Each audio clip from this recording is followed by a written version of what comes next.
Alright, we are on Corellia. It's assault mode. I'm in my VK30.02M, which I frequently like to call the Mini-Panther, since in pretty much every way it is the slightly miniaturized version of the Tier 7 Panther tank.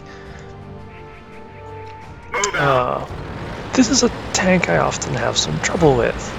And don't get me wrong, I rather like it. I just feel like I'm never quite playing this tank to its full potential unless I use it in a way completely unlike how I usually think mediums should be played. Of course, previous mediums I like to play a lot of the Panzer III and the M4 Sherman, and they're both in-your-face, butt-kicking type tanks. Whereas this guy is a long-range, highly accurate sniping tank. This gun I've got has got very, very good penetration, very good accuracy stats. Mounted on a moderately but not amazingly mobile platform. Alpha is definitely a little on the low side, but it's a fairly consistent alpha, and it has a very, very good reload time of about 3.5. It might be closer to 3 3/4 seconds. In any case, you'll see some demonstrations of this tank's reload speed quite shortly. So here I'm going to my preferred flank on Corellia. I've just never had much success going around the north flank on the assaulting team, but I know the south flank really well, and as a result, I find I tend to get good results here. So this Grilla, I don't even know what he's doing up here. Like, I would have stopped right about where, well, just about where I am right now, and engaged, but he apparently has decided that he wants to try and be an assault gun. Good for him. Like, Cromwell's gotten a little bit too far ahead for his own good, and he just got mugged.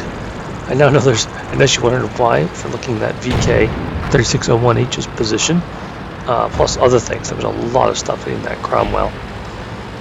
And there's also a platoon of 3 Lukes down there. I think of platoons as light tanks, so this not as platoons, but as swarms. And one is hiding behind this rock, apparently thinking he's quite safe. And first shot goes wide. Once again, fast reload. That one went in and actually knocked out his engine, meaning he couldn't run away.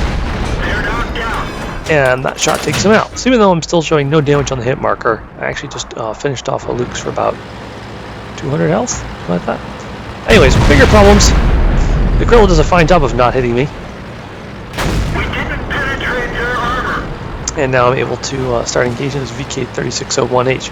It's a very well armored tank, but my penetration is sufficient that as long as I don't shoot him in the very strongest parts of his armor, I can just shoot straight through. Watch. I don't even know how that bounced.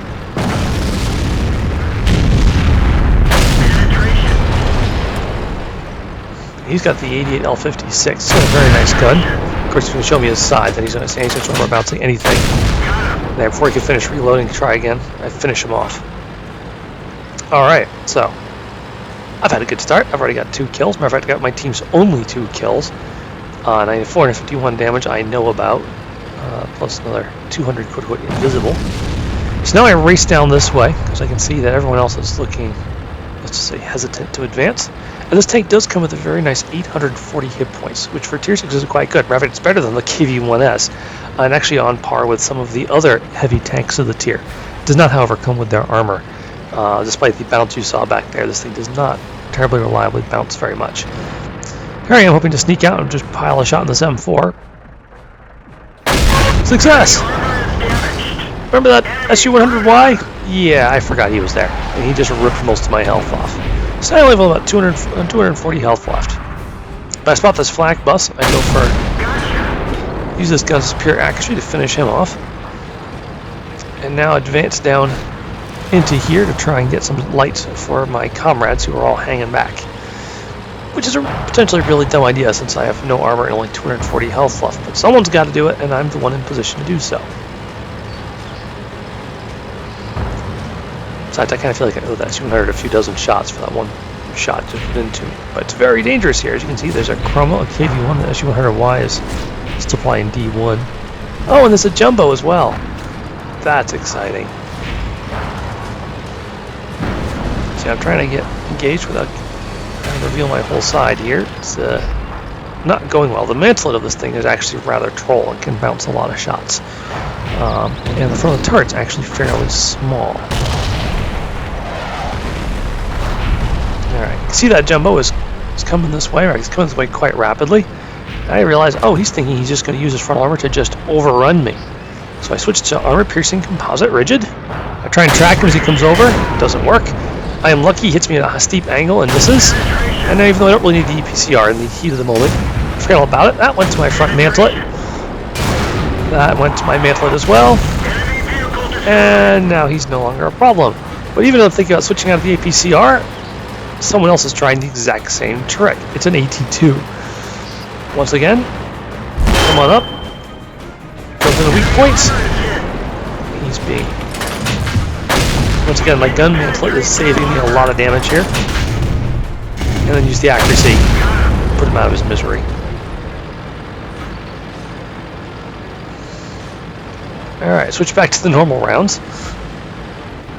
And SU-100Y is still back there, and we can see that our northern team is completely wiped out.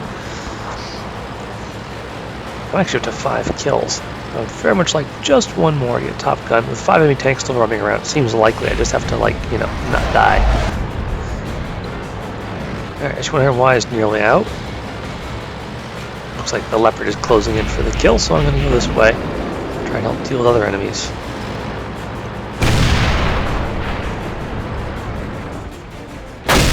Ah, that was a terrible shot. But, you know. Alright. Realizing that a direct assault through there is probably just going to result in my inevitable death, I decide to turn and flank with the Leopard. Yeah, see, anyone driving through there is just going to go squish. Our VK30.02M is still just sitting back there, but he's doing a good job sniping away at things, so that's fine. But it'd be nice if he could bring his armor and hit points up here for the rest of us, because most of the rest of the tanks on the team, except for maybe that SC-35CA, are in very bad shape. Alright, I've gained the flank. Keeping out there, just begging for attention. Oh wait, the Gorilla got him. Whoop. The enemy M41 takes out the Leopard. I now know that he's got to be somewhere fairly... No, he's probably somewhere on the north side. The Leopard pings, however, showing which direction the shot came from. I give him an affirmative to let him know, and I go hunting for the artillery, seeing the only thing left is that T-150. And there's the M41. Hello! And that's my Top Gun. Now it's left is that T-150. Only 240 health. I'm not really feeling too keen to go and hunt down the T-150 by myself. And everyone else is down the other end. So I decide just to head for the cap circle. I've got my Top Gun. I don't really feel the need to risk the destruction of my tank getting anything further at this particular point. Yeah, I know. It's worth more experience to shoot them. Well, can't argue with that, but I'm not feeling terribly confident about this VK. So he's spent most of the battle sniping, which is I think what a good German, most good heavy tanks of that line do very well, but I could be wrong. I don't play any German heavy tanks. Alright, the only German tanks I've ever unlocked are tank destroyers and mediums. So I decided to use him as a piece of cover up against this rock a little bit. And then just wait out the cap circle. The T-50 is going to reappear. Too late to do anything about it, but there he is. He's traveled entirely down the middle of the map. I don't know what the heck he's looking for down there, why he's not coming straight to the cap, but there it is. Good game, and good night.